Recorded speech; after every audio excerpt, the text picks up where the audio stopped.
मुंबई भारत का वो metro city है जहां हर भारतीय के सपने सच होते हैं। सालों पहले ये सिटी बॉम्बे के नाम से जाना जाता था।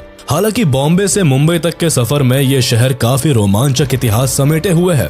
आपको जानकर हैरानी होगी कि भारत का कमर्शियल एंड फाइनेंशियल कैपिटल कहे जाने वाला ये शहर एक समय पर दहेज के रूप में एक विदेशी राजा को शादी के दौरान दे दिया गया था। सपनों की नगरी कहे जाने वाले इस शहर ने सदियों से कई बदलाव देखे। आज आपको मुंबई का जो चेहरा देखने को मिलता है ये हमेशा से वैसा नहीं था, बल्कि ये तो 7 आइलैंड में बटा हुआ आर्किपेलागो था, जिसे आर्किपेलागो ऑफ 7 आइलैंड्स के नाम से जाना जाता था। आखिर कैसे ये आइलैंड्स मिलकर एक शहर बने, किसने इस पोर्ट टाउन को बसाया और आखिर बॉम्बे मुंबई कैसे बना। सिविलाइजेशन की बात करें तो इंडिजीनियस ट्राइब स्टोन एज से ही इन सभी आइलैंड्स पर रहा करते थे। कोलिस एंड आगरी नाम के ट्राइबल्स यहाँ के सबसे अर्लीस्ट नोन सेटलर्स थे। दरअसल सदियों पहले बॉम्बे शहर था ही नहीं, बल्कि ये जगह कई आइलैंड्स में बटा हुआ था। इस जगह पर बॉम्बे, कोलाबा, लिटिल कोलाबा, मजगांव, परेल, वर्ली और माहिम नाम के 7 अलग अलग आइलैंड्स हुआ करते थे। ये आइलैंड्स कुछ दूरी पर एक दूसरे से अलग अलग बसे हुए थे। उन दिनों यहाँ केवल fishing villages, marshes, mud flats, caves, temples and hills ही देखने को मिलते थे। इन आइलैंड्स में रहने वाले ज्यादातर लोग मछुआरे थे जो यहाँ मछली पकड़कर अपना जीवन चलाते थे। इसके अलावा भी कई कम्युनिटीज इन आइलैंड्स में रहती थी। सबसे मजेदार बात यह है कि 7 आइलैंड्स अलग अलग कल्चर को फॉलो किया करते थे और इन सबके इंडिजीनियस किंग्स हुआ करते थे। 3rd सेंचुरी BCE से लेकर 1348 तक यहाँ पर अलग अलग हिंदू डायनेस्टीज ने राज किया। सबसे पहले यहाँ मौर्यन किंग अशोका का राज हुआ करता था, लेकिन 185 BCE में मौर्य एम्पायर के डिक्लाइन के साथ 2nd सेंचुरी BCE से लेकर 10th सेंचुरी CE तक इन आइलैंड्स पर वेरियस इंडिजीनियस डायनेस्टीज ने राज किया, जिसमें सतवाहनस, अभिरास, वाकटकस, कालाचोरिस, कोंकण चालुक्यास, राष्ट्रकूटास, सिल्हारस और छोलास शामिल थे। 1348 में दिल्ली सल्तनत ने इन सभी आइलैंड्स पर कब्जा कर लिया और यहीं से हिंदू रूलर्स की संप्रभुता भी समाप्त हो गई। 1348 से लेकर 1391 तक यहाँ पर दिल्ली सल्तनत का कंट्रोल रहा और इसी दौरान नजीरुद्दीन मोहम्मद बिन तुगलक, जो कि दिल्ली सल्तनत के सुल्तान थे, उन्होंने जाफर खान को गुजरात का गवर्नर बना दिया था। जल्दी ही 1398 में जब तुगलक डायनेस्टी कमजोर हो गई, तब जाफर खान ने मौके का फायदा उठाते हुए अपनी गुजरात सल्तनत की नींव डाल दी। इसी पावर शिफ्ट के साथ बॉम्बे भी अब गुजरात सल्तनत का हिस्सा बन गया। वैसे तो कहने को पोर्चुगीज 1509 में ही बॉम्बे पहुंच गए थे, लेकिन इन्हें बॉम्बे को पूरी तरह हासिल करने में 2 दशक तक का समय और लगा। 1534 में बॉम्बे पूरी तरह से पोर्चुगीज के कब्जे में आ गया। हालांकि पोर्चुगीज ने बॉम्बे पर ज्यादातर एग्रीकल्चरल एंड रिलीजियस डेवलपमेंट्स ही किए, तब भी इन्होंने शहर के चारों ओर रोड, कॉजवेज एंड कई फोर्ट्स का निर्माण किया, जिसमें Bombay castle, Bandra fort and mud fort जैसे कई किले भी शामिल है, जिससे इन आइलैंड्स में कम्यूट करना काफी इजी हो गया। पोर्चुगीज ने लगभग 1 सेंचुरी तक यहाँ राज किया और आखिरकार एक मैरिज ट्रीटी में पोर्चुगीज किंग जॉन 4 ने अपनी बेटी की शादी करते वक्त ये आइलैंड्स ब्रिटिश किंग चार्ल्स 2 को दहेज में दे दिया। 20th में 1498 में Portuguese explorer Vasco da Gama सबसे पहले यूरोपियन ट्रेडर के रूप में इंडिया के मालाबार कोस्ट कालीकट पहुंचे। अपने अराइवल के कई साल बाद 1505 में पोर्चुगीज के first vice Roy Francisco de Almeida ने कोचिन में अपना पहला हेडक्वार्टर्स एस्टैब्लिश किया और 1510 में बीजापुर सल्तनत को हराकर गोवा को कैप्चर कर उसे अपना परमानेंट सेटलमेंट बना लिया। पोर्चुगीज का भारत में आना इन सभी आइलैंड्स को पूरी तरह से बदल कर रखने वाला था। सबसे पहले दिसंबर 1508 में Portuguese viceroy Francisco de Almeida Cannanore से दियो तक के अपने अभियान के दौरान बॉम्बे पहुंचते हैं। इन्होंने अपने शिप को बॉम्बे आइलैंड के किनारे लगाया। बॉम्बे का अरेबियन सी से लगे होने की वजह से अल्मीडा को ये जगह काफी पसंद आई। अल्मीडा इन पोर्ट्स को देखकर इतने खुश हुए कि इन्होंने इस पोर्ट का नाम बॉम्बाहिया दिया, जिसका मतलब था गुड बे। बाद में ये सभी आइलैंड्स बॉम्बाहिया के नाम से पॉपुलर होने लगे। जब 1661 में ब्रिटिश क्राउन ने इन सभी आइलैंड्स पर अपना कब्जा जमाया, तब इसका नाम बदलकर बॉम्बे कर दिया। धीरे धीरे इन सारे आइलैंड्स को बॉम्बे नाम से बुलाया जाने लगा। हालांकि अल्मीडा ने यहाँ 1508 में ही विजिट कर लिया था, लेकिन पोर्चुगीज को बॉम्बे तक आने में 1 साल का समय लग गया। दरअसल बॉम्बे आइलैंड्स उन दिनों सुल्तान बहादुर शाह, जो कि गुजरात सल्तनत के किंग थे, उनके अंडर आता था, इसलिए पोर्चुगीज यहाँ सीधे तौर पर नहीं आ सके। हालांकि पोर्चुगीज लगातार गुजरात सल्तनत के साथ कॉन्फ्लिक्ट्स में थे। इसी दौरान पुर्तगालियों ने माहिम क्रीक पर अपनी जीत हासिल कर ली और 21 जनवरी 1509 को गुजरात सल्तनत के एक जहाज पर कब्जा करने के बाद अपनी पहली यात्रा बॉम्बे आइलैंड के लिए की। लेकिन इससे उन्हें कोई खास सफलता नहीं मिली, क्योंकि बहादुर शाह ने इन आइलैंड्स को फिर से रिकैप्चर कर लिया था। लगातार हो रहे कॉन्फ्लिक्ट्स के बावजूद पोर्चुगीज ने 1526 में बसाइन, जिसे अब वसई के नाम से जाना जाता है, वहां अपनी पहली फैक्ट्री खोली। इन दिनों बहादुर शाह ने इन आइलैंड्स में इस्लाम को काफी प्रचलित किया था, लेकिन वो लगातार मुगल मराठा वॉर्स में फंसे रहते थे, जिसकी वजह से उनका इन्फ्लुएंस इन आइलैंड्स में काफी कम हो गया था। पोर्चुगीज इस मौके की तलाश में काफी दिनों से थे और अब उन्हें ये मौका मिलने ही वाला था। 1528 से 1529 के दौरान पोर्चुगीज गवर्नर लोपो वास डे सैम्पायो ने गुजरात सल्तनत से फोर्ट ऑफ माहिम को छीन लिया। इस वक्त तक मुगल एम्परर हुमायूं भी मुगल एम्पायर को बढ़ाने में जुटा हुआ था। गद्दी संभालते ही उसने अपना रुख बिहार और गुजरात की तरफ कर लिया। बहादुर शाह को एहसास होने लगा था कि जल्द ही हुमायूं अब गुजरात को उससे छीन लेगा। दिन ब दिन बहादुर शाह का ये बढ़ता हुआ डर उन्हें पोर्चुगीज से दोस्ती करने पर मजबूर करने लगा। लेकिन पोर्चुगीज के एम्बिशन कुछ और ही थे। एक साइड जहां बहादुर शाह की हुमायूं से इनसिक्योरिटीज बढ़ती ही जा रही थी, तो वहीं दूसरी ओर पोर्चुगीज ने बहादुर शाह के इस डर का फायदा उठाया। पोर्चुगीज ने हुमायूं के अटैक से गुजरात सल्तनत को बचाने और उनका साथ देने के बदले 23 दिसंबर 1534 को बहादुर शाह के साथ ट्रीटी ऑफ बसाइन को साइन किया। इस ट्रीटी के तहत बहादुर शाह ने 7 आइलैंड्स ऑफ बॉम्बे एंड बसाइन को पोर्चुगीज को सौंप दिया और इसी के साथ बॉम्बे एंड बसीन पर से गुजरात सल्तनत का एंड हो गया।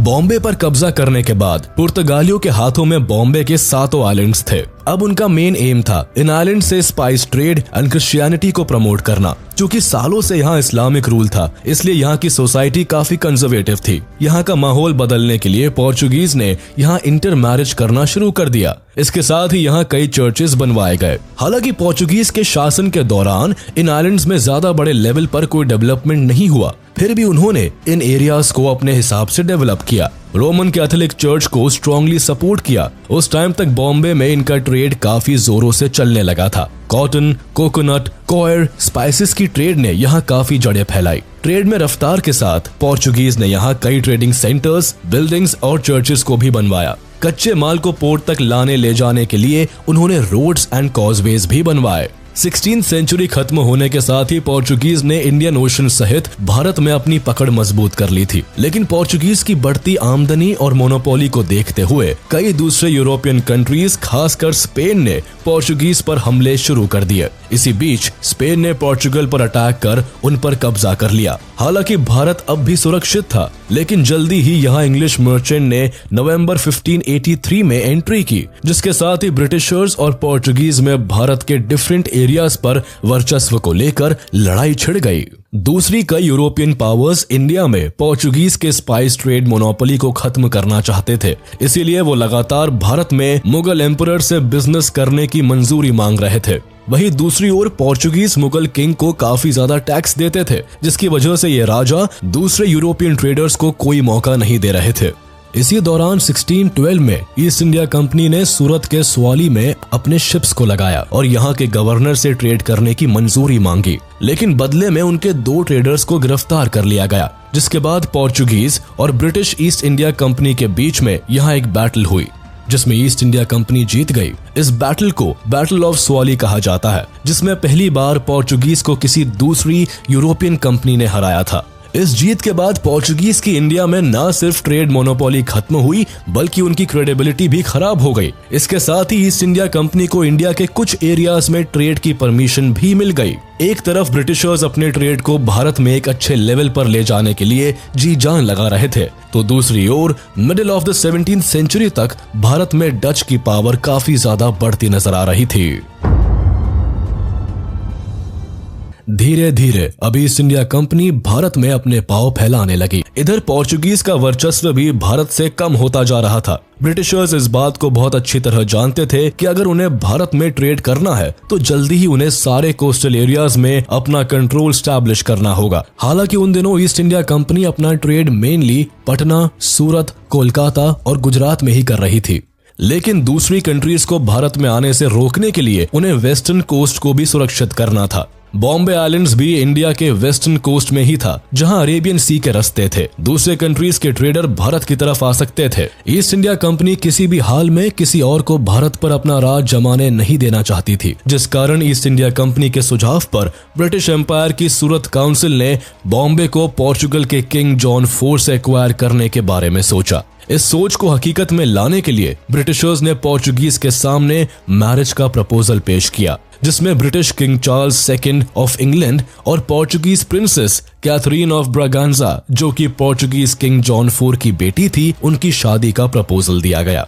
ये शादी कम और स्ट्रेटेजिक अलायंस ट्रीटी ज्यादा लगती थी, जिसके प्रपोजल में शर्तों की एक लिस्ट थी। इन्हीं शर्तों में से एक शर्त ये थी कि पोर्चुगीज को बॉम्बे के 7 आइलैंड्स को शादी में गिफ्ट के तौर पर इंग्लैंड को देना होगा। शादी का यह प्रपोजल 1661 में ही ब्रिटिशर्स ने पोर्चुगीज को दे दिया था, लेकिन पोर्चुगीज के कई मिनिस्टर्स इस बात के खिलाफ थे। इसके अलावा प्रिंसेस भी इस शादी को मानने से इनकार करती रही, क्योंकि उन्हें किंग ऑफ इंग्लैंड के कई रिश्तों से ऐतराज था। लेकिन डचेस का बढ़ता इन्फ्लुएंस अब पोर्चुगीज को डराने लगा था। 16th सेंचुरी के अंत में डचेस इंडियन ओशन में पोर्चुगीज की मोनोपोली को चैलेंज करने लगे। उन्होंने वो बिजनेस जिस पर पोर्चुगीज का एकाधिकार था वो उनसे छीनने लगे। अब डचेस भारत के अलावा दूसरे ईस्टर्न देशों में भी घुसने लगे और मसाले, सिल्क और गोल्ड का बिजनेस करने लगे।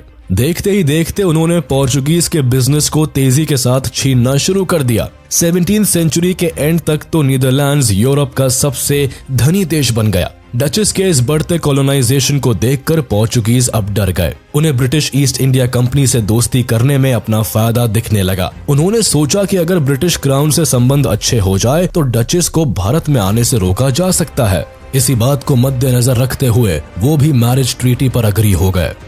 फिर 1668 में ये शादी हुई और शादी के बाद 27 मार्च 1668 को बॉम्बे आइलैंड्स पर इंग्लैंड का राज हो गया। अब पोर्चुगीज के लिए ऐसा करना कोई बड़ी चीज नहीं थी। उन्होंने बॉम्बे का वो उभरता भविष्य नहीं देखा था जो ब्रिटिशर्स देख पा रहे थे। इस कारण शादी का प्रस्ताव मानते हुए दोनों देशों के बीच रिश्ते कामयाब रहे और दहेज में बॉम्बे इंग्लैंड के किंग को सौंप दिया गया। इंग्लैंड के राजा चार्ल्स II को डाउरी में बॉम्बे आइलैंड्स के अलावा मोरक्को के पोर्ट ऑफ टैंजियर को भी गिफ्ट किया गया था। इसके साथ ही ब्रिटिशर्स को ब्राजील और पोर्चुगीज ईस्ट इंडीज में ट्रेडिंग की भी इजाजत मिली। पोर्चुगल में रहने वाले इंग्लिश रेजिडेंट्स को रिलीजियस एंड कमर्शियल फ्रीडम दी गई और शादी पूरी होने के साथ ही करीब 2 मिलियन पोर्चुगीज क्राउन्स भी इंग्लैंड को दिए गए। बॉम्बे उस समय ईस्ट इंडिया कंपनी के लिए काफी इंपॉर्टेंट था, जिसकी कई वजह थी। ईस्ट इंडिया कंपनी बॉम्बे के जरिए आराम से अपने गुड्स को इंपोर्ट एंड एक्सपोर्ट कर सकते थे और आने वाले समय में वो अपने ट्रेडिंग सेंटर को गुजरात के सूरत से बॉम्बे शिफ्ट करने वाले थे। इस आइलैंड की इंपॉर्टेंस को समझते हुए ईस्ट इंडिया कंपनी हर हाल में इसे हथियाना चाहती थी, जिस कारण कंपनी ने किंग से आइलैंड की मांग की और किंग ने 27 मार्च 1668 को केवल 10 पाउंड एनुअल रेंट के तौर पर ईस्ट इंडिया कंपनी को ये आइलैंड लीज पर दे दिया। ईस्ट इंडिया कंपनी ने बॉम्बे को अपने हाथ में लेते ही इसके रंग ढंग बदलने शुरू कर दिए। सबसे पहले कंपनी ने यहाँ की डेवलपमेंट पर ध्यान देते हुए कई चेंजेस करने शुरू किए। ब्रिटिशर्स ने यहाँ कई कुएं, वेयर हाउसेस और कस्टम हाउसेस बनवाए। इसके अलावा ब्रिटिशर्स ने बॉम्बे कासल के आसपास फोर्टिफिकेशंस भी करवाए और एक सिविल कोड भी बनवाया। बॉम्बे का पहला governor English east India company के प्रेसिडेंट जॉर्ज ऑक्सेंडेन को बनाया गया। डेवलपमेंट और एडमिनिस्ट्रेशन के काम के साथ कंपनी ने यहाँ अपने बिजनेस को भी तेजी से स्प्रेड करना शुरू कर दिया। लेकिन बॉम्बे में बिजनेस को बढ़ाने के लिए पहले इस जगह को फर्दर डेवलप करने की जरूरत थी। उस समय आइलैंड पर हेल्थ फैसिलिटीज ना के बराबर थी और इसी वजह से यहाँ काफी बीमारियां फैलती रहती थी, जिस कारण लोगों का यहाँ काम करना काफी मुश्किल था।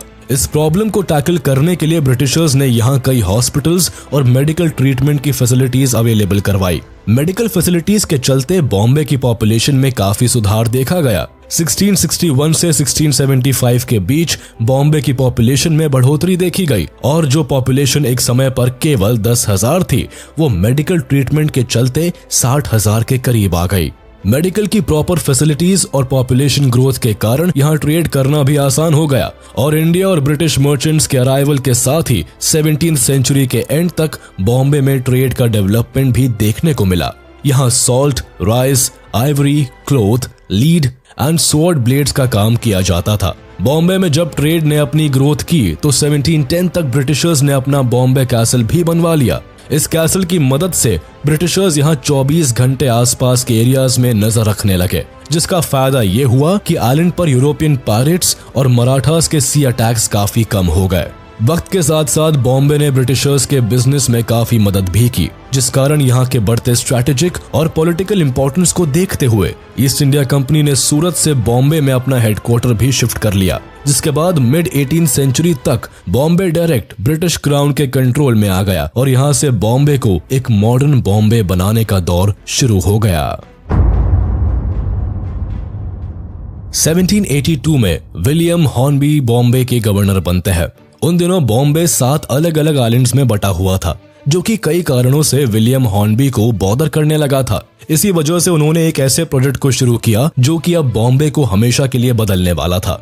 दरअसल इन सभी आइलैंड्स पर आने जाने के लिए ब्रिटिश ट्रेडर्स को बोट और शिप का सहारा लेना पड़ता था। ऐसी हालत में जब भी बाढ़ या सुनामी आती थी तो ये सारे बोट्स बर्बाद हो जाते थे, जिससे कि ईस्ट इंडिया कंपनी को काफी नुकसान का सामना करना पड़ता था। इसके अलावा सूरत पोर्ट मुगल साम्राज्य का सबसे महत्वपूर्ण बंदरगाहों में से एक था, तो ईस्ट इंडिया कंपनी को मुगलों से हमेशा ही डर लगा रहता था। उन्हें अब एक नए बंदरगाह की जरूरत भी थी, जहां वो मुगल किंग्स की नजरों से दूर खुद को फ्लरिश कर सके। इसके अलावा 7 आइलैंड्स के एडमिनिस्ट्रेशन को संभालने में भी ईस्ट इंडिया कंपनी को दिक्कतें आ रही थी। इन्हीं सारी परेशानियों को दूर करने के लिए विलियम हॉर्नबी ने इन 7 आइलैंड्स को जोड़ने के लिए वेलार्ड रिक्लेमेशन प्रोजेक्ट शुरू किया। इन्हें पता था कि जब ये 7 आइलैंड्स आपस में जुड़ जाएंगे तब यहाँ ट्रेड, डेवलपमेंट और एडमिनिस्ट्रेशन को मैनेज करना आसान हो जाएगा। इस सपने को हकीकत करने के लिए उन्होंने इन 7 आइलैंड्स के बीच कॉजवेज बनाने लगे, जिसे ऑफिशियली हॉर्नबी वेलार्ड रिक्लेमेशन प्रोजेक्ट का नाम दिया गया। इस प्रोजेक्ट का मकसद था कि 7 आइलैंड्स के बीच की दूरी को मलबों से भरकर जोड़ दिया जाए। 7 आइलैंड्स को जोड़ने का ये प्रोजेक्ट 1782 में शुरू हुआ और 1845 में आकर खत्म हुआ। इस तरह हमें वो बॉम्बे शहर मिला जिसे आप आज मुंबई के नाम से जानते हैं। अब जब 7 आइलैंड्स को जोड़ दिया गया तो ब्रिटिशर्स ने भारत को लूटने के लिए एक अलग से पोर्ट विकसित कर लिया। कॉजवेज बनने के साथ ही बॉम्बे में अब फैक्ट्रीज लगने लगी। इन फैक्ट्रीज में ब्रिटिशर्स भारत के कच्चे माल को स्टोर किया करते थे और सीधे यही से सारा सामान इंग्लैंड भेज दिया जाता था। इसी तरह इंग्लैंड से आए फिनिश गुड्स को यहीं से पूरे देश में बेचने के लिए ले जाया जाता था। यहाँ फैक्ट्रीज बनाने के लिए ब्रिटिशर्स को चीप लेबर की जरूरत थी, इसलिए उन्होंने बाहरी राज्यों से लोगों को लाना और यहाँ बसाना शुरू कर दिया। देखते ही देखते ये शहर अब कलकत्ता की बराबरी करने लगा था और कुछ समय में ही ब्रिटिश ईस्ट इंडिया का भी फाइनेंशियल कैपिटल भी बनने वाला था। लेकिन अब भी यहाँ सड़कों की कमी थी, जिसकी वजह से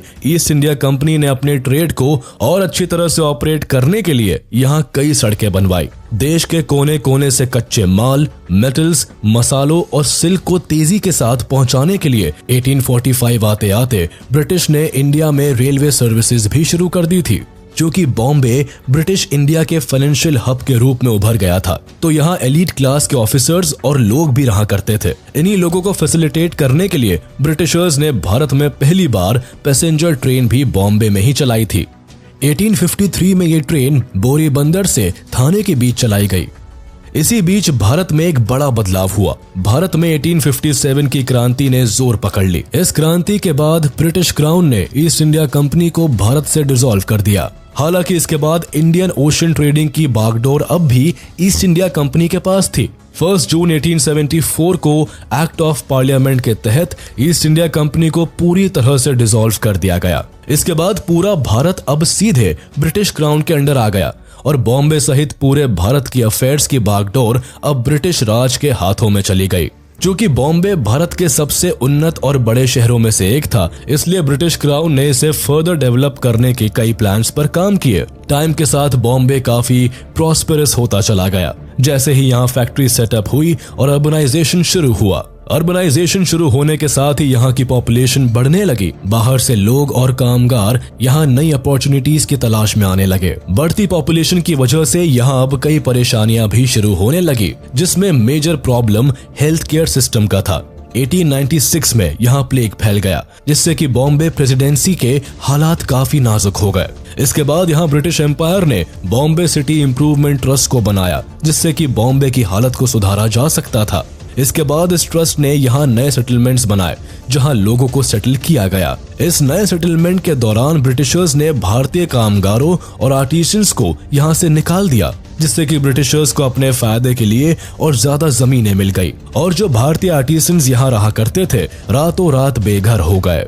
इसी ग्रुप ने बॉम्बे के चारों तरफ सी वॉल्स बनाने का काम शुरू किया। हालांकि ये प्रोजेक्ट काफी एम्बिशियस था और इसी वजह से इसका काम काफी लंबा चला। वर्ल्ड वॉर 2 के समय जब फाइनली मरीन ड्राइव का निर्माण हुआ, तब जाके ये सी वॉल का प्रोजेक्ट पूरा हो सका।